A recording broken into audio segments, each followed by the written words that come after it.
ಮಾಡ್ತೇವೆ ಅಂದ್ರೆ ಕೂಡ ದಾಸೋಹಿ ಆಗಲಿ ಅವ್ರ ಜೊತೆ ನಿಲ್ಲುವಂತ ಕೆಲಸ ನಮ್ಮ ಪರಮ ಪೂಜೆ ಚನ್ನ ಮಲ್ಲಿಕಾರ್ಜುನ ಸ್ವಾಮೀಜಿಗಳು ಮಾಡ್ತಾರೆ.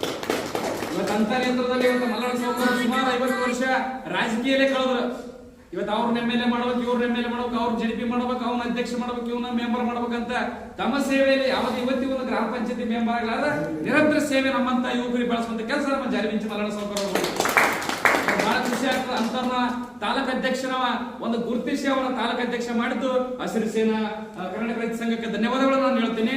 ಯಾಕಂದ್ರೆ ಅವರು ಕೂಡ ಸಾಕಷ್ಟು ಕೆಲಸ ಮಾಡಿದ್ರು.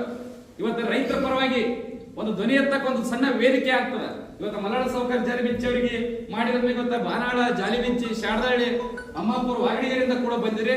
ಇವತ್ತು ಬರೇ ಅಧ್ಯಕ್ಷರಾಗಿದ್ದ ಒಂದೇ ಕಾರಣ ಅಲ್ಲ, ನಾಳೆ ಗ್ರಾಮ ಕಟ್ಟುಗಳು ಮಾಡುವಂತ ಕೆಲಸ ಮಾಡ್ರಿ. ನಾವೆಲ್ಲರೂ ಕೂಡ ಜಿಲ್ಲಾಧ್ಯಕ್ಷರ ಬೆಂಬಲಕ್ಕೆ ನಿಂದ್ರೋಣ, ಜಿಲ್ಲಾಧ್ಯಕ್ಷರ ರಾಜ್ಯಾಧ್ಯಕ್ಷರ ಬೆಂಬಲಕ್ಕೆ ನಿಂದ್ರೋಣ.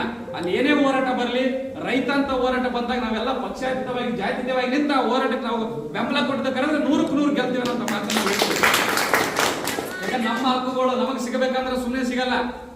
ಇವತ್ತ ಮಗು ಹಳತನ ತಾಯಿ ಹಾಲು ಕೊಡಲ್ಲ ಅಂತ ಒಂದು ಪರಿಸ್ಥಿತಿ ನಾವು ಬಂದೀವಿ. ಇವತ್ತು ಬೆಂಗಳೂರೊಳಗೆ ಯಾವುದೋ ಮಾಲಿನೊಳಗೆ ಒಬ್ಬ ರೈತ ಒಳಗಡೆ ಹೋಗ್ಬೇಕಾದ್ರೆ ಇರ್ತಕ್ಕಂಥ ವಾಚ್ಮೆನ್ ಅವ್ನು ದಬ್ಬುವಂತ ಒಂದು ಕೆಲಸ ಮಾಡಿದ. ಯಾಕಂದ್ರೆ ಅವ ರೈತ ಅನ್ನುವಂತ ಉದ್ದೇಶಕ್ಕೆ, ಅವನ ಹತ್ರ ದುಡ್ಡಿಲ್ಲ ಅನ್ನುವಂತ ಒಂದು ಉದ್ದೇಶಕ್ಕೆ, ಅವನ ಹತ್ರ ಸರಿಯಾಗಿದ್ದ ಬಟ್ಟೆ ಇಲ್ಲ ಅನ್ನುವಂತ ಒಂದು ಕಾರಣಕ್ಕೋಸ್ಕರ ಇವತ್ತು ಎಲ್ಲಿ ಹೋಗ್ತಿದ್ರೆ ನಮ್ಮ ದೇಶ, ನಮ್ಮ ರಾಜ್ಯ ರೈತರ ಗೋಳು ಕೇಳುವಂತ ಪರಿಸ್ಥಿತಿ ಇಲ್ಲ. ಇದು ಬರೇ ಬೆಳಕಿಗೆ ಬಂದದ್ದು.